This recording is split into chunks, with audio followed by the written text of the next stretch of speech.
Welcome. This is my channel and I tell stories of the mysterious, twisted, and paranormal. And if you're a returning viewer, thank you for coming back. And if you are new to the channel, then welcome. And please consider subscribing and turning on your post notifications. But also get ready, because as of now, we're about to go on a journey, and as we do, we're about to slip into a mind that's not our own. So let's go.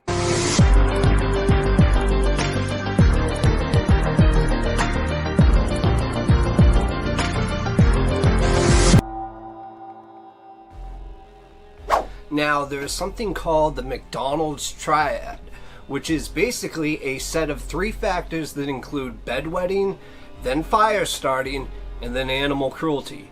And these are said to be predictive of a psychopathic personality.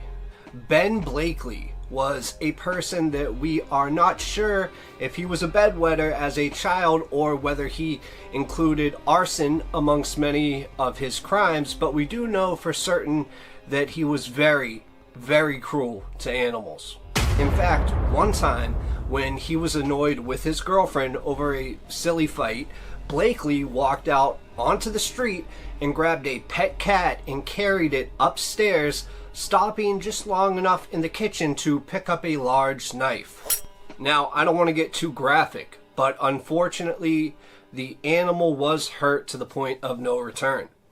And then the severed head was placed on the girlfriend's pillow. And this was not the first time that Blakely had taken his frustrations out on an innocent creature. And it for sure would not be the last. Now, Jaden Parkinson, who was 16 years old at the time, she had no idea about Blakely's cat-killing exploits at first, especially when they first started dating in 2012. She only knew that he was labeled as a bad boy because Blakely had a reputation in Didcot, Oxfordshire, where he would like to boast about his run-ins with the law, and for young 16-year-old Jaden, this was an attraction. And at this time as well, Benjamin Blakely was just a 21-year-old scrawny boy, and Jaden ignored warnings of her friends, but Jaden would say that they didn't know Ben like she did, and during the early times of the relationship, he would shower her with these gifts and movie dates, and they went to these restaurants and had a bunch of fun. And by this point, even Jaden's mother, Samantha Shrewsbury, was won over by Ben. Now, the mother, at first, was wary of her daughter's new boyfriend, but was happy to admit that she had been wrong and that Ben was actually growing on her. But that honeymoon stage ended up not lasting long, because within just a few weeks, friends and family started noticing that her actions were changing, because Jaden was a vivacious teen, and now all of a sudden she was so withdrawn. It made no sense. I mean, she also was a fashionista, and she would meticulously dress up and apply her makeup, but now she just dressed in these baggy tracksuits and did not do anything with her hair. And she wore no makeup, not even lip gloss. And when asked about this, she simply said, well, Ben prefers me this way. Now, coming on to this point, the jealous, emotionally immature, and possessive Blakely had basically taken over every aspect of this young girl's life. And he not only told her what to wear, but also who she could talk to or where she could go. And he regularly did things like checking her cell phone, and his eyes would be locked on the screen as he scanned through her recent calls and texts just to see who she's been in touch with and what exactly she was talking to that person about. And if he did find anything inappropriate, at least in his mind, or anything that he disapproved of, he literally would drop her phone on the floor and then crush it with the heels of his boot. And then after that, he would take all of his anger out and turn it towards Jaden, slapping her, punching her right in the face, making her cry, and hurting her until she was gasping for breath. Now, maybe out of fear or for whatever reason, Jaden did try to hide these details all over her body from her mother. But Samantha was nobody's fool, and she urged her daughter to break things off immediately with Ben. But Jaden said that she couldn't. She was so in love with him and that he was definitely the love of her life. So the abuse continued. Now, there was one time when Jaden went for a car ride with her friend and one of her friend's boyfriends. And when Ben found out, he was absolutely furious.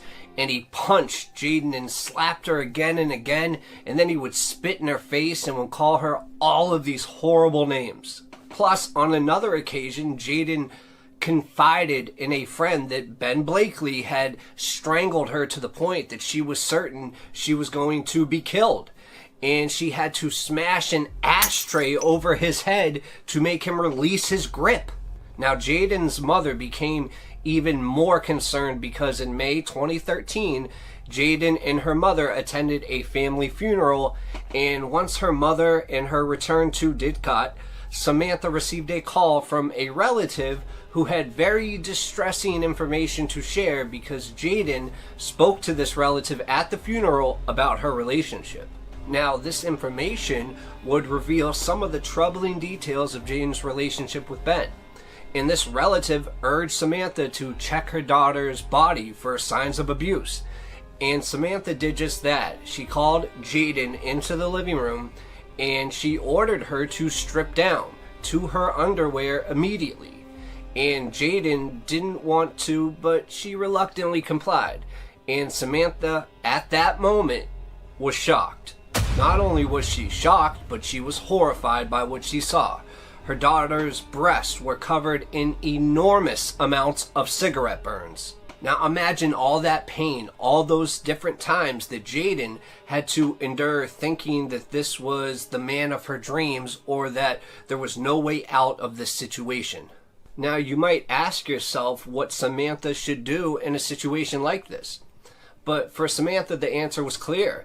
And over her daughter's objection, she confronted Ben Blakely, and his response was typical of what you would expect.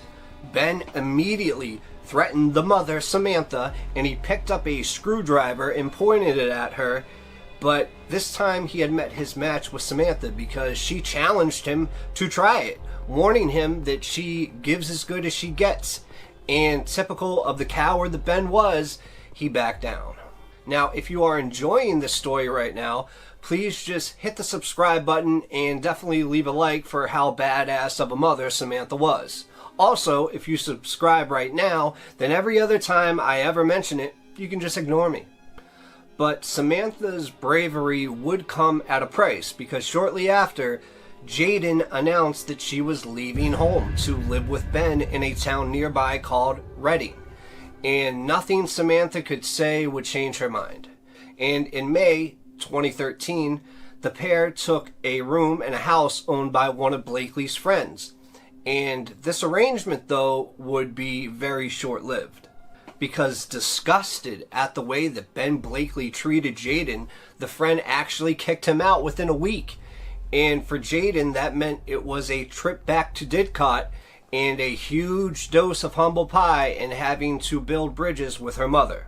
But Samantha, of course, was excited to have her daughter back under her roof, but the living arrangement came with a couple conditions.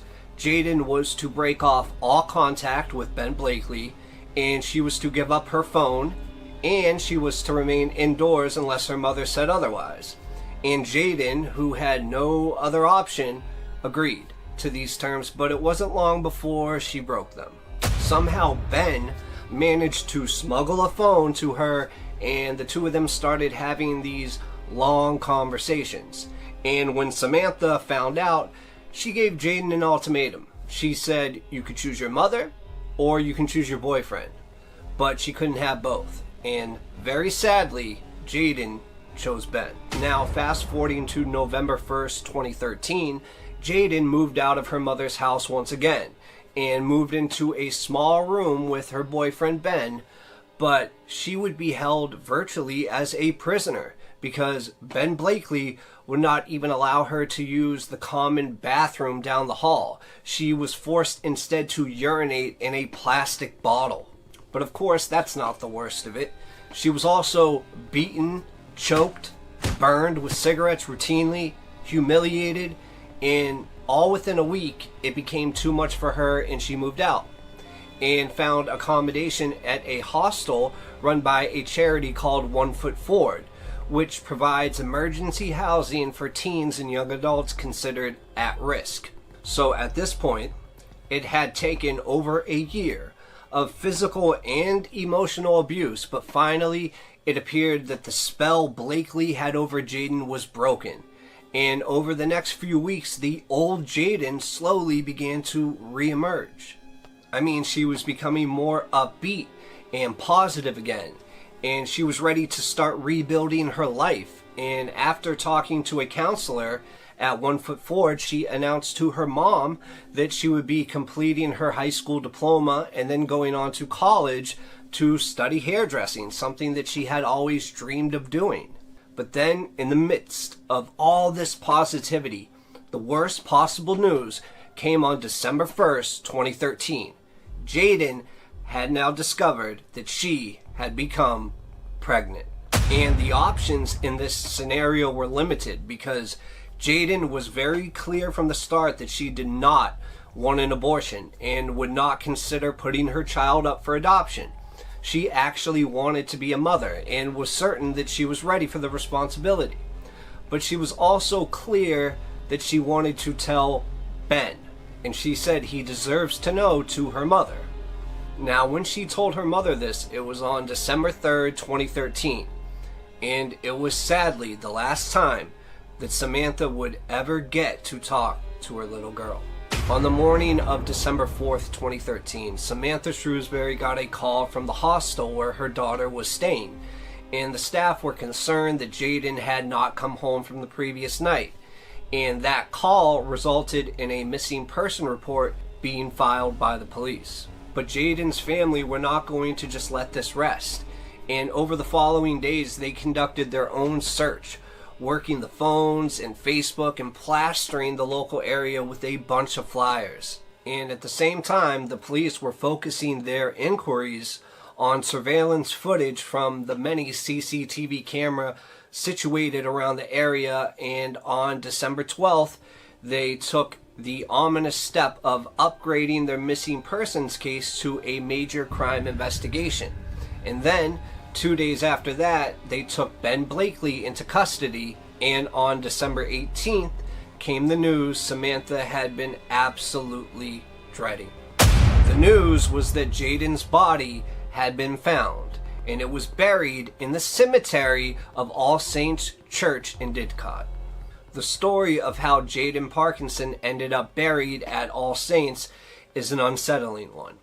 The first piece of this puzzle was put into place when investigators picked up Jaden and Ben Blakely on CCTV at Oxford Rail Station on December 3rd at 4 p.m. And the pair are seen going through the turnstiles. Then, around 20 minutes later, they're spotted exiting Didcot Station, and this was the last viewing ever of Jaden. And it was these short snippets of film that have resulted in the arrest of Ben Blakely. And once police had Ben in custody, Ben started off with the denials, but eventually cracked under interrogation and admitted that he had killed his former girlfriend. And according to Ben, he said he lost his cool and strangled Jaden after she admitted to him that she had been intimate with another man since their breakup. And he said that he had originally left Jaden's body in a ditch near Upton, covered with leaves and branches, but a few days later, Blakely decided that Jaden had to be moved, and he had returned to the site carrying a large suitcase into which he forced her corpse into. And then from there, he called a cab and hauled his macabre cargo to All Saints Church, and there his younger brother was waiting with a couple of shovels, and working in the night, the two of them dug up the grave of their Uncle Alan and buried Jaden just a few feet below the surface. Now, they did this, according to Ben, because Jaden deserved a decent burial, but I doubt that anybody believes that. I mean, given what we know of this man, that is unlikely to be his true motive. The most likely scenario is that he believed he was being clever and that the police would never suspect that a murder victim was buried in a graveyard. Ben Blakely appeared at Oxford Crown Court on June 23, 2014, and he was charged with the murder of Jaden Parkinson. Now, he denied that charge, but admitted manslaughter, citing provocation. Ben would prove to be a problematic defendant. He cursed and yelled at witnesses and even threatened violence against prosecutors while shouting out obscenities. And of course, none of this did any good for his case, and he was found guilty of murder. He was then sentenced to life in prison with a minimum term of 20 years, and an additional 8 years was added for perverting the course of justice. And then he was led away from the court grinning, telling one female officer, "I'm a celebrity now, miss." Yes, as you could imagine, this was a very sick psychopath. And for the mother, Samantha Shrewsbury, the 20 years that Ben Blakely must serve is far from an adequate sentence in her opinion. She has promised to contest every parole application her daughter's killer files once he becomes eligible. And in the meantime, she has planted a memorial garden for Jaden on a strip of land that was donated by the Didcot Town Council. She has also started a charity in Jaden's name, and the aim is to purchase a house which will serve as a sanctuary for young girls placed in the same perilous situation that led to her daughter's horrible and cruel murder.